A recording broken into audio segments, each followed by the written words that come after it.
Микрофон включенный. Просто можете.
It's June 26, Ukraine Media Center confirmed continues its operation. My name is Svetlana Cheprenko, and now we will be talking about the victory of Ukraine in ECHR against Russia. Joining us in the studio is Mykhailo Savva, member of the Expert Council at the Center for Civil Liberties, PhD in Political Sciences.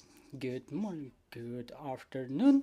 So yesterday the court has come up with the award that identified a lot of violations of human rights perpetrated by Russia in the temporarily occupied territories, specifically the violation of Convention of Human Rights. So that's a historic resolution. What does it mean for Ukraine and what does it mean for terroristic Russian Federation? Well, that's really an important award because the European Court for Human Rights recognized the systemic mass violation of human rights. I've calculated its 11 articles of European Convention for Human Rights, 11 out of 18 that can be violated. So here we see the recognition of that violation in a very broad sense. On top of 11 articles of the convention, there is also a recognition of violation of 3 protocols to the convention: the violation of right to education, right to property, and right to free movement. Apart from this, European Court for Human Rights clearly identified the date of occupation of Crimea. 27th of February 2014 is the date after which Russian Federation exercised the so-called effective control of the territory of Crimean Peninsula. So this resolution has a lot of new things in it. First of all, European Court for Human Rights clearly stated that such way of acquisition of Russian citizenship that was used in Crimea, when everybody who was residing there at the moment of occupation were recognized the citizens of Russian Federation, and in order not to accept the Russian citizenship, you had to go through special procedure to submit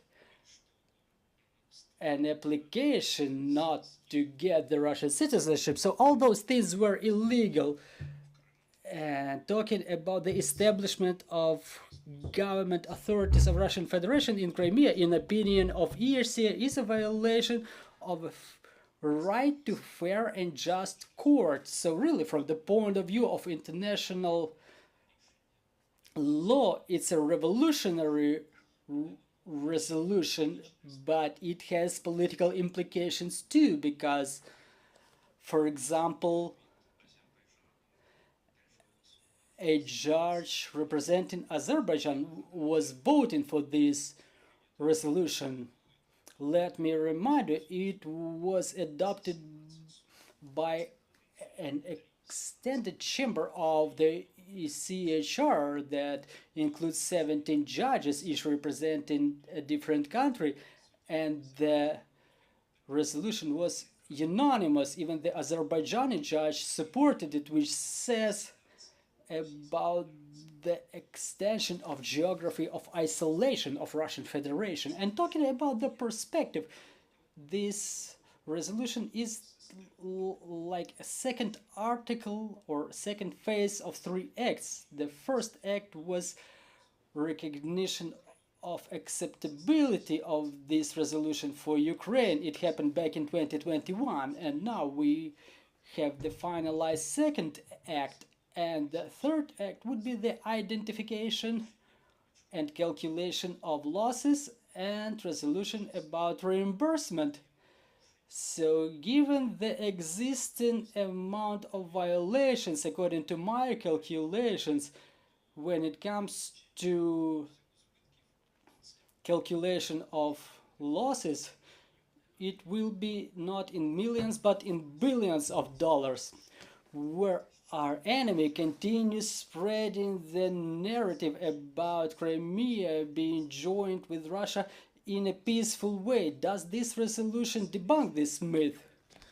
Well, this resolution highlights that the way that Crimea was occupied was illegal, and all of the attempts of Russia to prove that it was in compliance with the international law are just not real.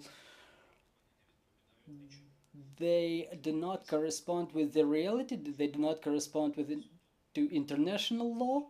So the occupation was recognized as an illegal act by an international court, specifically ECHR. So do many Ukrainians who were staying in Crimea and are still staying are remaining in captivity? And will this resolution influence the process of them being brought back to Ukraine? Well, Russian Federation does not comply with any resolutions of any international court, and we cannot expect them to consent to comply this time.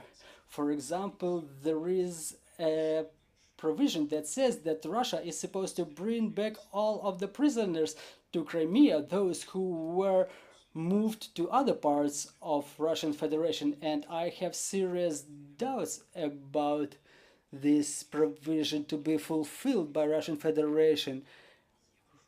But still, this resolution is important because it creates the legal background. Now, during any court proceedings, we have a documented legal fact, like yes, there was occupation, yes, the resolutions of the Russian government are not legal, and any court, including the international ones, they should not waste time to prove it. And will this resolution of ECHR influence the process of confiscation of property that belongs to Russian Federation? That's a parallel process that is underway currently. More than 300 billion worth of property is frozen. International Register of Losses has been already created to calculate the reimbursement amounts, and starting from April 2 this year, the system started working when the Ukrainians can submit reports. For example, if a property was confiscated from a citizen of Ukraine, or they lost their property otherwise, they are eligible for application to a court, and it would take maybe 1 year before those reimbursements are actually made. So this mechanism should be improved before it starts working.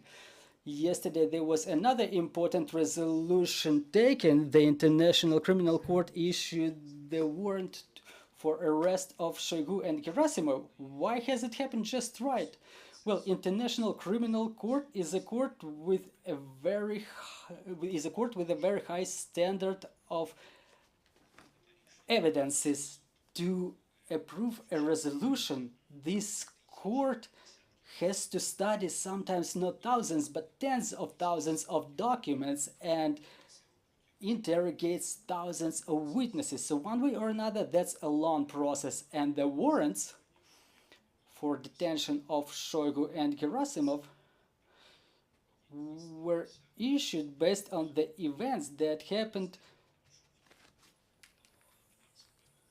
in the periods from 9th of October 22 until the 10th of March 23. Those were the shellings of Ukrainian power grid during penultimate winter. It's a very important piece of news. And yet another important piece of news is that the International Criminal Court has not even made those warrants classified as they usually do, because they emphasize that this crime is still continuing, the shellings continue, and this warrant, in the opinion of the judges of ICC, may influence the actions of Russian Federation. Well, can it really? In your opinion, what does this resolution mean for Ukraine in legal and diplomatic terms? Well, in diplomatic terms, it means that the positions of Ukraine were reinforced. International court authority with the high standard of evidences resolved that those shellings were a crime. They recognized it even earlier when they've issued warrants for detention of the commander of long-range aviation and the commander of Black Sea Fleet. Now, the ICC has lifted the bar. Now is the ex-Minister of Defense and the active head of General Staff. It means that those people will be wanted throughout the world until they die. It means that one day or another they may be detained, but one way or another those people will be deprived of the freedom of movement that they were enjoying before that warrant was issued. And this resolution clearly proves that those strikes that are happening right now are constituting a crime. How effective it can be, we may see the example of the previous warrant for detention of Putin and the Commissioner for Children's Rights, Maria Lvova-Milova. After issue of this warrant, the process of returning Ukrainian children from Russia was seriously facilitated, and I think it was based on this resolution, on this previous warrant. Well, thank you, Mr. Mykhailo. I hope it will bring our victory closer, really. Let me remind you, we were talking to Mykhailo Savva, member of the Expert Council of the Center for Civil Liberties, and Ukraine Media Center will continue its operation on Friday. Stay tuned. Glory to Ukraine. Дякую.